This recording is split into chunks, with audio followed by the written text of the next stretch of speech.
Hey there, subscribe to my channel, and also press this bell icon so you never miss any new updates, cause whenever we upload new video you will get a notification on your phone. Part 1.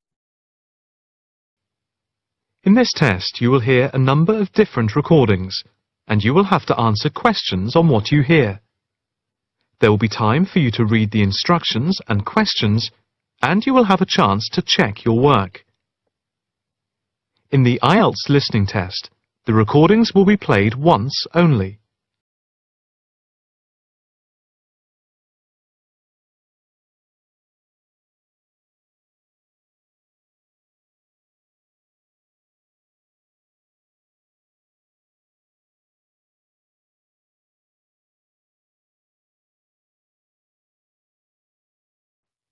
Section 1.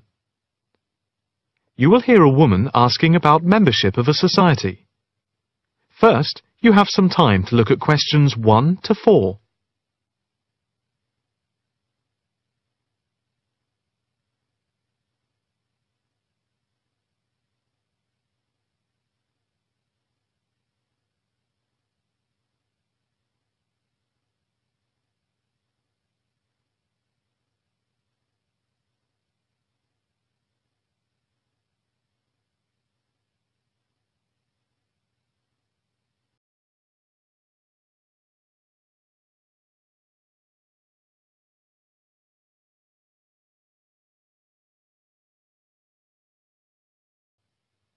Now the test will begin.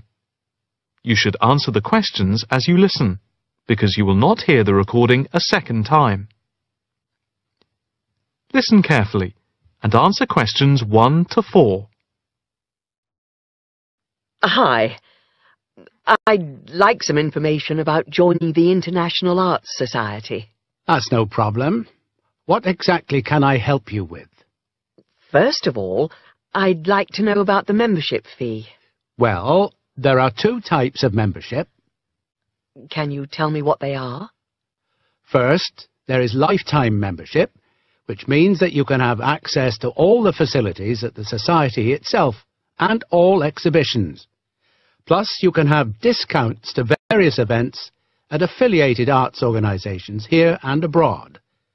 And on top of that, you can use the lifetime members' room. How much is that type of membership? Well, the lifetime membership fee is £1,537.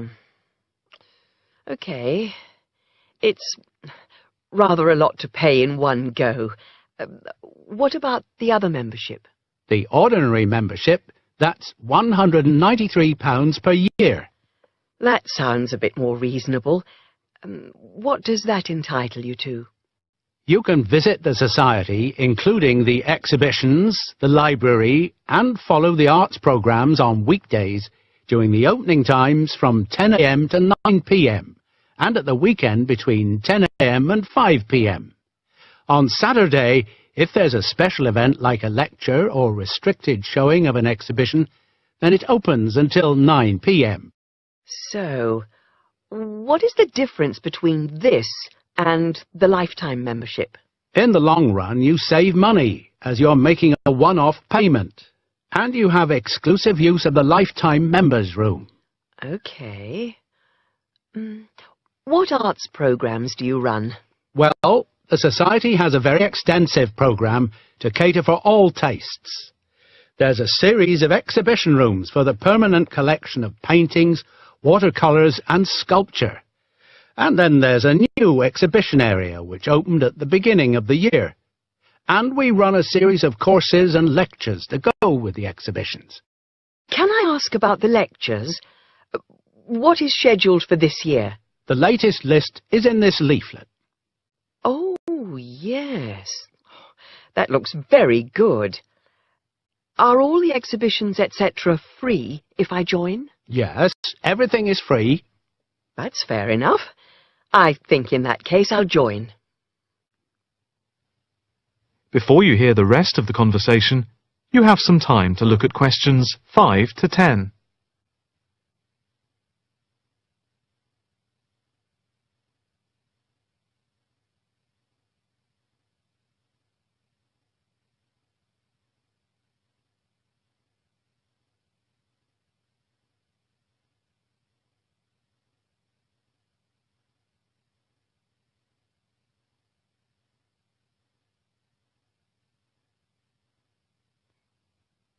Now listen and answer questions 5 to 10.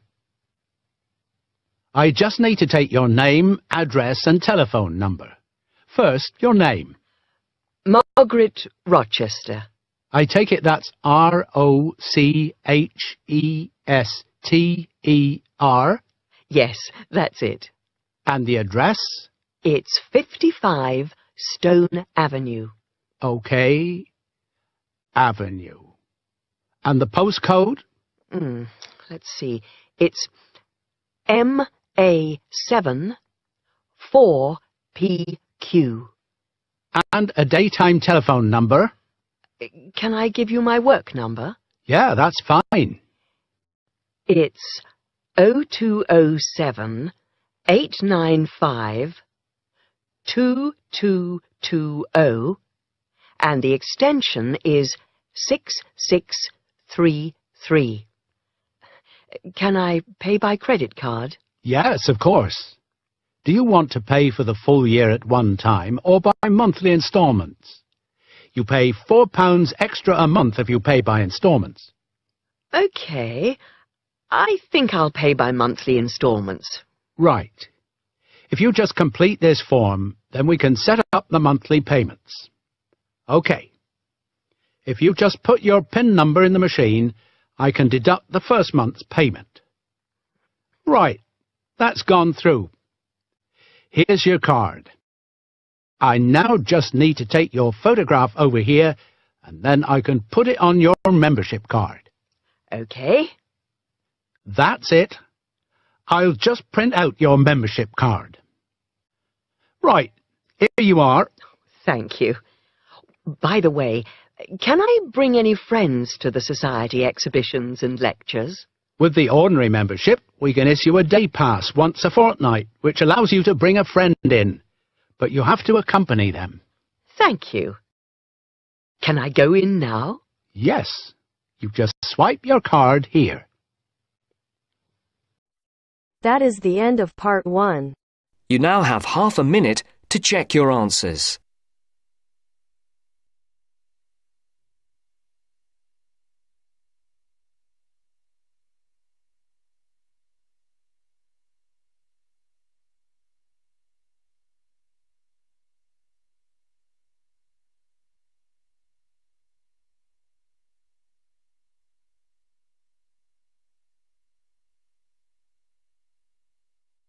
Now turns to part 2. Part 2.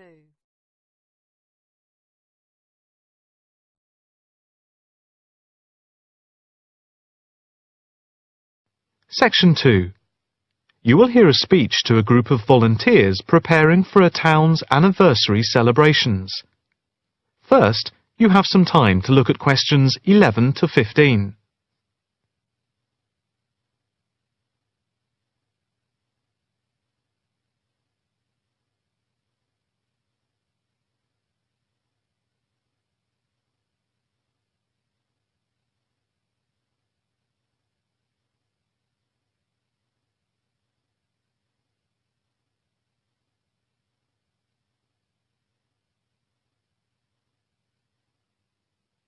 Now listen carefully and answer questions 11 to 15.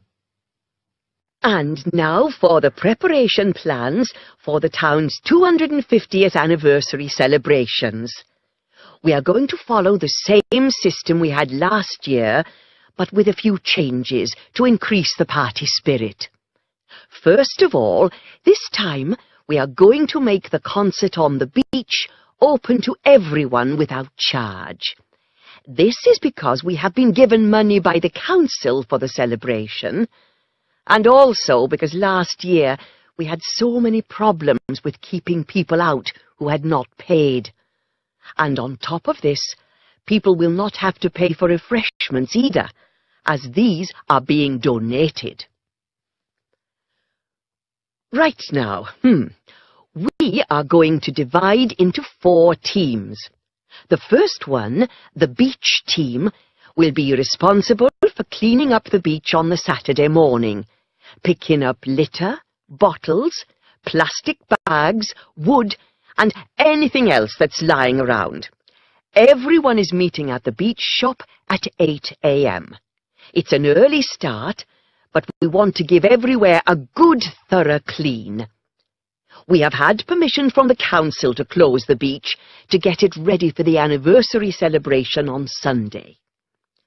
The second team will be responsible for setting out seating in the square for the speeches and prize giving. Again, an early start is preferable, but the vans with the seats can't be there until 9 a.m. So, shall we say that everyone should meet at the village hall at 9:30? Starting then will allow extra time if the vans are late. Before you hear the rest of the talk, you have some time to look at questions 16 to 20.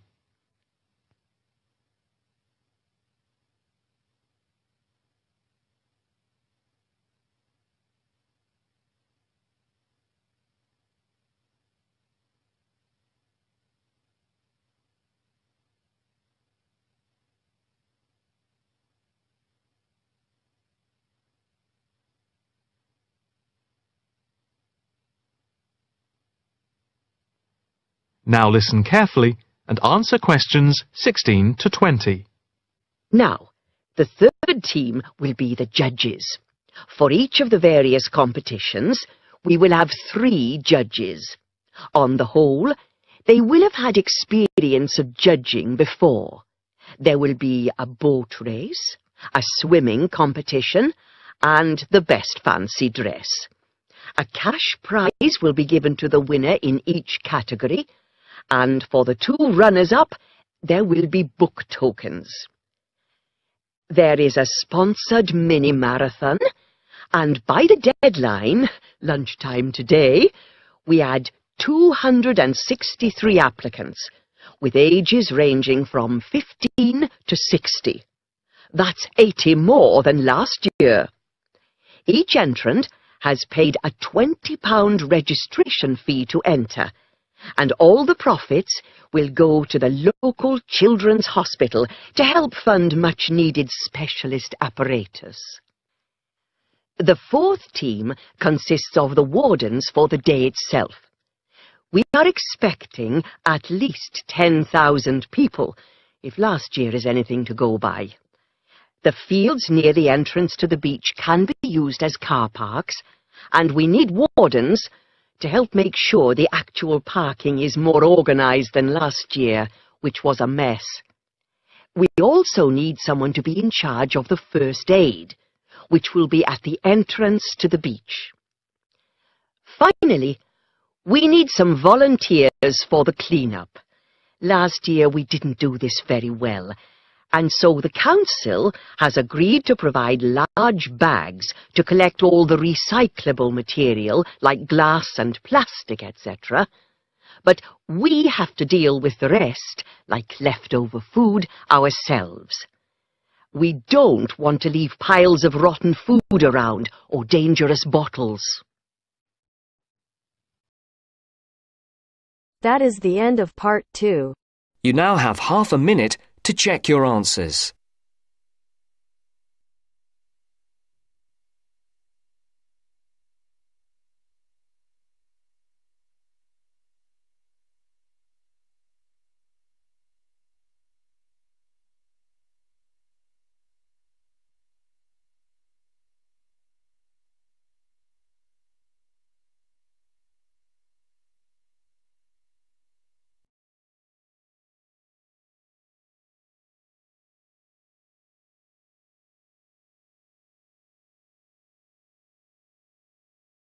Now turns to part 3.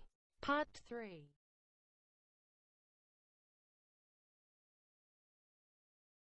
You will hear a female and a male student talking about the mock exams that they have just taken. First, you have some time to look at questions 21 to 25.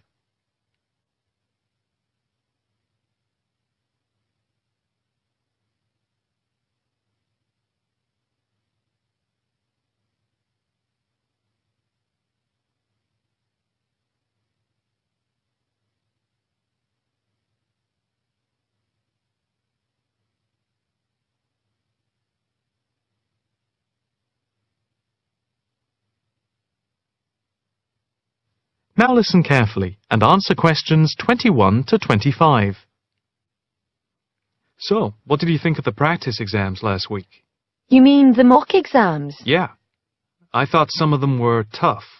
They were certainly hard, and generally they were very long. Yeah, they were spread over a whole week, which made it impossible to relax. Exactly. But what did you think of each test? Of the 7 exams we did, the least enjoyable for me were the 2 3-hour essay papers. Why didn't you like the essay papers? I'm not particularly good at writing things down like that in a short space of time. And I don't think it's a good way of testing our theoretical knowledge of medicine. I'm the opposite, I'm afraid. I'm much better in the written essay exams than the other types of tests. But what about the 2 multiple-choice exam papers in basic science and anatomy? They weren't too bad. If you didn't know the answer, all you had to do was guess. That's okay, but I never feel comfortable with guessing. And you know that there is research that shows that women are disadvantaged when doing multiple-choice questions compared to men. You've mentioned this before, but I'm not sure I believe it. It's true. Multiple-choice questions benefit men more than women. They are a male construct. If you say so. It's not if I say so. Anyway, you have to be careful with multiple-choice questions because of the negative marking. That can really bring the score down if you keep guessing and get all of the guesses wrong. It's double negative. Yeah, that is a danger. What about the role play? Did you like that? Yeah, with the actors and actresses as simulated patients. Yeah, I thought that was by far the best part of the exam. Why was that? What I liked about it was during the 24 test stations, we had a chance to show what we know about communicating with patients and show our practical medical knowledge, etc. Yes, I think I agree with you there. I enjoyed all of the stations, but I can tell you I was tired at the end. I have done a practice exam with 12 test stations, but not 24. It was exhausting, but also exhilarating. I agree completely. It lasted nearly 4 hours in total with the break. Before you hear the rest of the conversation, you have some time to look at questions 26 to 30.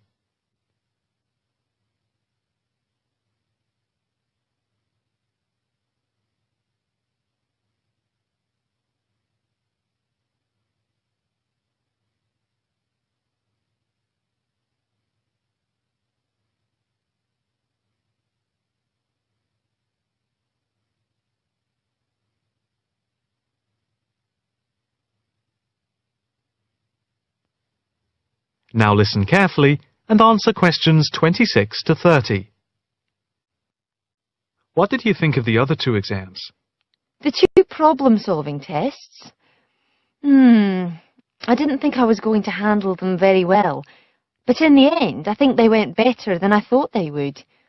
What I liked most was the test where we had to work in groups of 4, and to solve a problem we had to prioritise actions. That was very interesting. I'm not sure I did very well in that, though. Did you feel comfortable being in a group of 4 and having 4 examiners watching you as you discussed the problem? We did practice it several times before. You learn to forget that someone is watching you. But some people are better at speaking in group situations like that, and they get the best marks. The test doesn't just assess whether people can talk a lot. It's about showing you can listen, organise your thoughts, and then show you can be part of a team, allowing other people to speak. Well, we'll have to see how it goes. When do the results of the mocks come out? They said next week, and then it's the finals 2 weeks later. Yeah, we've got that to look forward to. What is the policy on resits? Why? Are you planning to fail? No, but, well, you know what I mean. The resits are held in September, and if there is any problem after that, it goes to appeal. We'll just have to make sure we don't fail any part of the whole examination. I certainly wouldn't want to do any of it again. Me neither. It's hard when you are not allowed to fail any of the exams. I bet they don't have that policy in any other subject. Probably not.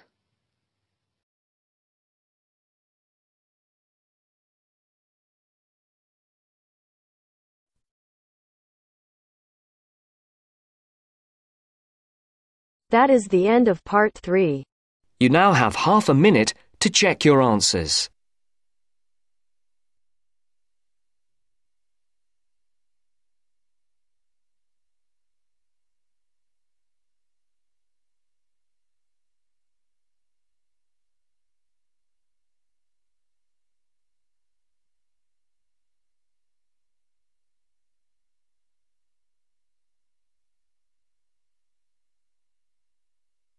Now turns to part 4. Part 4.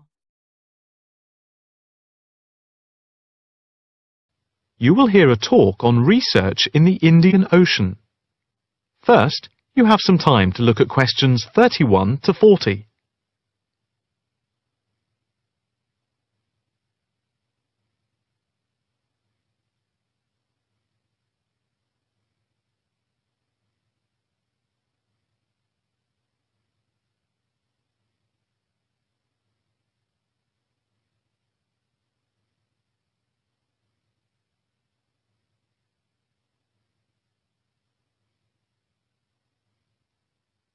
Now listen carefully and answer questions 31 to 40.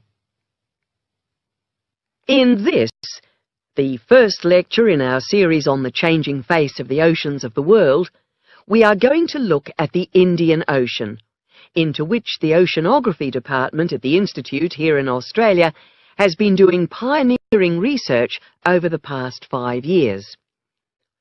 Let us start with some facts about the Indian Ocean, to give you an idea of the scope and complexity of the enterprise we have undertaken. As you can see from the diagrams here on the screen, showing the relative size of the planet's 5 oceans, the Indian Ocean comes third after the Pacific and Atlantic Oceans, but is larger than the Southern Ocean and the Arctic Ocean. On this slide, you can see that the Indian Ocean is different from the 2 larger oceans in that it is landlocked to the north and does not extend into the cold regions of the North Pole. Covering some 73,440,000 square kilometres, the ocean constitutes approximately 1/7 of the Earth's surface and about 20% of the world's total ocean area. At the equator, it is around 6,400 kilometres wide, with the average depth being about 3,400 metres, and with the deepest point being the Java Trench at 7,450 metres. Flowing into the Indian Ocean, we have some of the world's greatest rivers. The Zambezi here, the Ganges here, the Indus, the Brahmaputra, and the Tigris-Euphrates just here. The 2 largest islands in the Indian Ocean, Madagascar, here off the coast of Africa, and Sri Lanka, here off the southern tip of India, are structurally parts of the continents of Africa and Asia, while islands like the Seychelles are exposed tops of submerged ridges. The Maldives are low coral islands, and Mauritius and Réunion are volcanic cones. The surface waters of the ocean are warm, except where the ocean touches the cold waters to the south. A network of scientists, mainly oceanographers and meteorologists from around the world, are monitoring changes in the ocean's temperature and acidity, especially where it meets the Southern Ocean, in order to see how global warming is having an effect on the waters there. An assessment is also being carried out on how this is impacting on low-lying habitats and peoples in the more populated coastal regions around the rim of the ocean. In the warmer north, islands are vulnerable to even the subtlest changes in sea levels and tides, so they are being closely watched. Moreover, a close eye is being kept on wind changes, especially alterations to the monsoon rains, typhoons, cyclones, and any other natural phenomena. In addition to the information sent from the ship that we have stationed off Antarctica in the south of the Indian Ocean, data are being transmitted round the clock from buoys anchored at various points around the ocean. 5 of these buoys are observing ice packs and icebergs coming into the Indian Ocean from Antarctica. Besides the buoys, data on cloud cover and wind and temperature change are received by satellite. Satellite images are also being used to record the size of the icebergs from the moment they break off from Antarctica. Their course is then mapped as they move out into the Southern Ocean. Here at the Institute, the raw data from the various sources are received and the information is then constantly processed by a bank of computers. Once the data have been collated, the next step in the process is the analysis by experts here and at centres around the world, looking for even the slightest shift in patterns of temperature, wind and sea levels. In the light of the fact that this is a global enterprise, the Institute is staffed 24 hours a day with researchers working in shifts, and we are in constant contact with centres all around the world. In total, 900 experts from around the globe are involved in the programme. The work at the Institute is now into the 5th year of a 10-year data collection, which began in 2003. The analysis of the 5 years to 2008 will be published early in 2009. However, changes in patterns are already being noticed since the data have been gathered.